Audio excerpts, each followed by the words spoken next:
ఆ ఓర్పు పట్టడం నేర్చుకోండి తప్ప కలిపురుషుడికి ఉద్ధతికి లొంగిపోయి తప్పు పనులు చేయడం కాదు.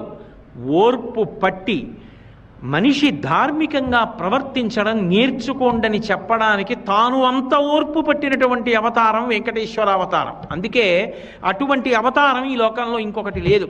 వెంకటేశ సమో దేవో నభూతో నభవిష్యతి. అందుకే ఆ తల్లి లక్ష్మీదేవి ఒక మాట అడిగింది. వెంకటాచల మహాత్మ్యము అని చెప్పి తరిగొండ వెంగమాంబ గారు చేశారు. అయితే ఒక గ్రంథాన్ని పరిశీలించేటప్పుడు అది ఏ కాలంలో వ్రాయబడింది, ఎంత ప్రాచీనమైన గ్రంథం అన్నది ఎంత అవసరమో, గ్రంథకర్త ఎంత శక్తివంతులు, ఎంత భగవదానుగ్రహ సంపన్నులు అన్నదాన్ని కూడా పరిశీలించవలసి ఉంటుంది.